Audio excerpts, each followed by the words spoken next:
And here we are. So this is one that I had already done, which is dry. Before you do the next step, you need to make sure that you take your cling film off and that it's 100% dry before you do the next step. Now you want, I would say 3 cotton buds, but it's up to you. You could use more, you could just use 1. I find it easier, I just tape them together with a little bit of tape into a little huddle. It just makes it easier to hold.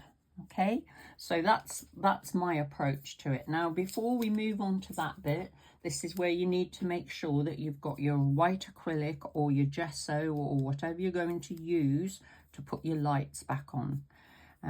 So here's my cotton buds ready, and before I do anything else, just have a look. I have gone round. Now you've got 2 choices. You can put your stems back in now, same as we did before. So I'm using black, dark green and a light green, and then I'm just finding the stems for each flower head. Or as long as you can still see them, you can leave it and put them in afterwards with paint. It doesn't really matter, it's entirely up to you and what you would prefer to do. You can see where I put that paint back in on these leaves. You can just about see them. Again, I'm going to go around them and just add a little bit more pencil to them, just to make them stand out a little bit from the background. And I'm using all 3 colours, just like we did when we got it ready before we did the background. But as I say, this is personal preference. I quite like it with this. It's nice and loose and free flowing. So I'm going to go back in with my black. I am going to put a centre vein and just a few little lines. But you can go in and do this with paint afterwards if that's what you would prefer. So a little bit of black, and this makes the stems and the leaves quite 3D when you look at them. But again, don't be too picky, they don't need to be perfect. I think they actually look better if you don't try and make them too precise. They look better being looser. And there we go. So now's the fun bit, really. Done that one and that one.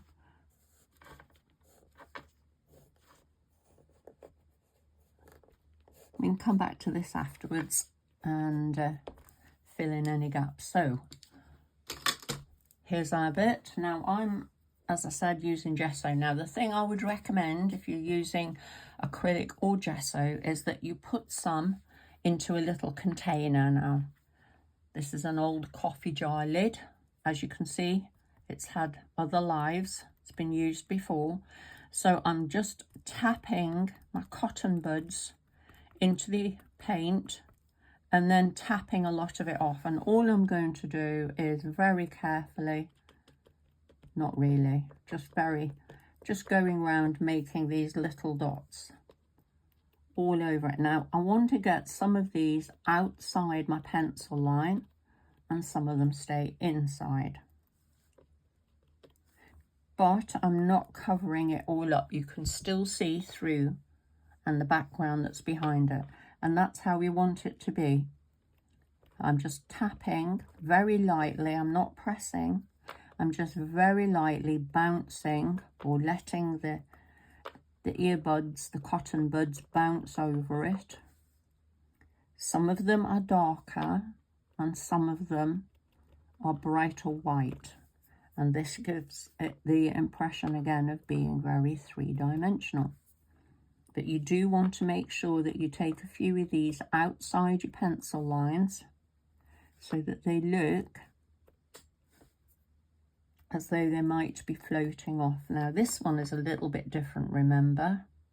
So on this one, I'm going round that middle circle. We're going to come back to that in a minute.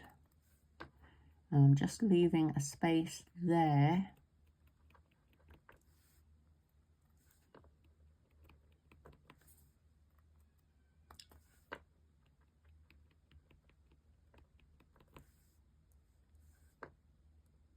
Just going round, leave some darks.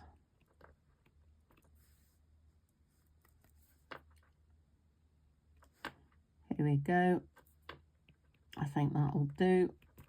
And then I'm just going to angle so that only one of my earbuds is touching the paper, and I'm just leaving a few little dots behind to make it look as though some of these have broken away and they're already floating off. Now, if you've ever seen the dandelions when the wind blows, they're very pretty. They can look like snow if you've got a lot of them at the same time. So I'm going to put those up there. Don't really want any down here, so that will do. So that's as far as I'm going with that. Now, ideally, what you want is to let that dry. So I am just going to give it a very quick blast with the hairdryer. Sorry about the noise.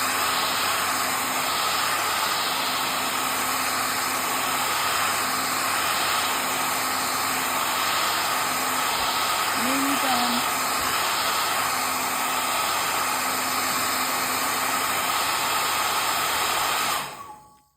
I think we can get away with that. So back into my paints, and I'm going into this one first with the centre. So I don't want too much water in my brush, and I'm just picking up some of my light green first, just my light green, and I'm just going to paint into that centre area there in the lighter green.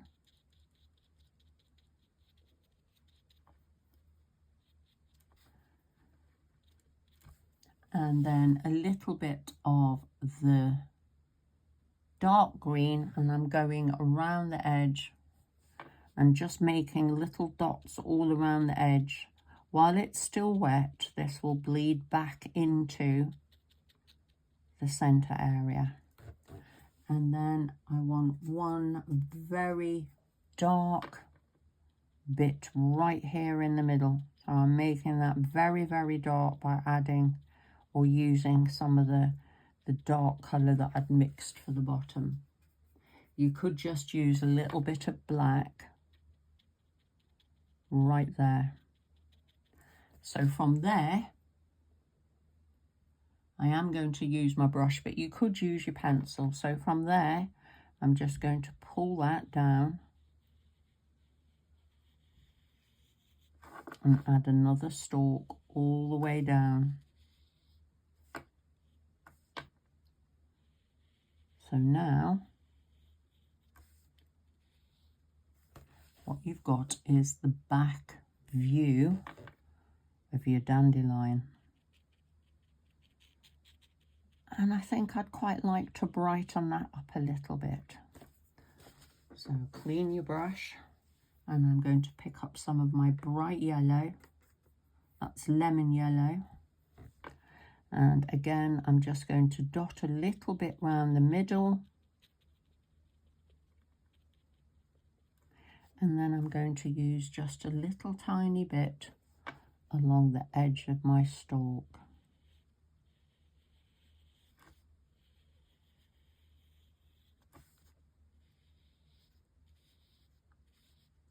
So now what we've got is a back view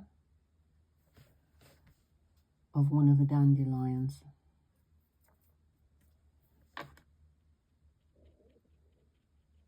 Just darken that side down a little bit, just so that you can see the difference.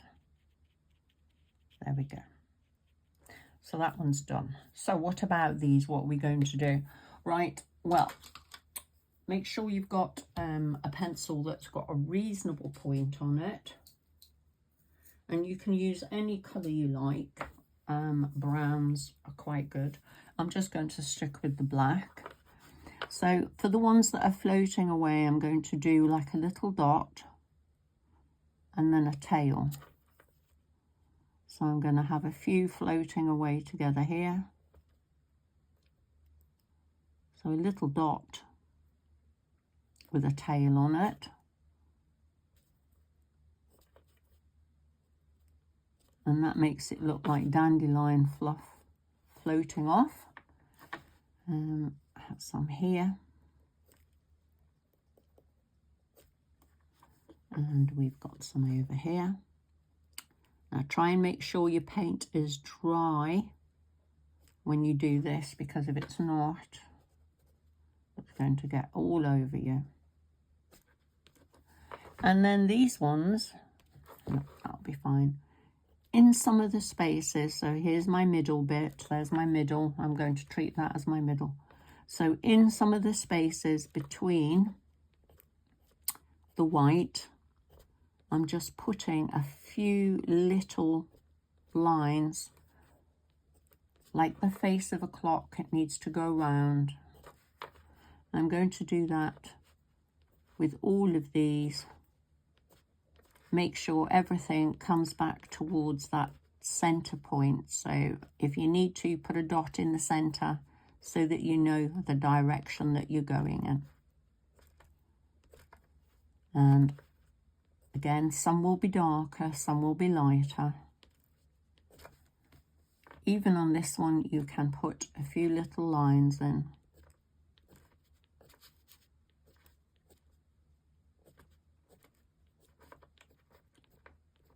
And there you go, all done.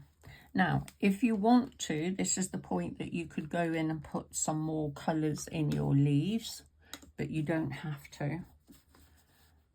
If you're using watercolour pencils, you might just be able to get away with just damping it down. But if you want to go in and just put some more colours in there, then this is a good point to do it at. I'm using the lighter green. Because these leaves have got other colours already underneath them, then the lighter green will allow it all to show through. I could even maybe use some of the yellow down here. And because it's got these other colours underneath, it won't look yellow. It's just going to mix all these colours together for me.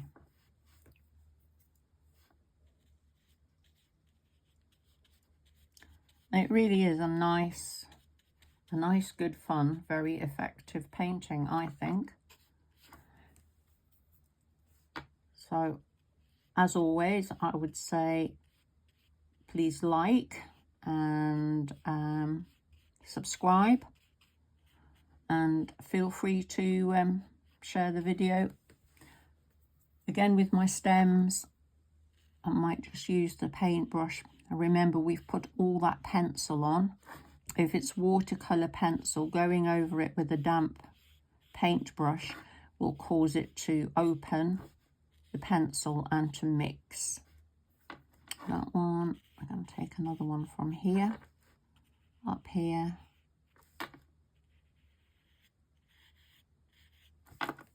But it really is up to you. You don't need to paint the stems in. If you've already put them in with the watercolour pencil, that's perfectly good. It really is up to you. So there you go. How's that?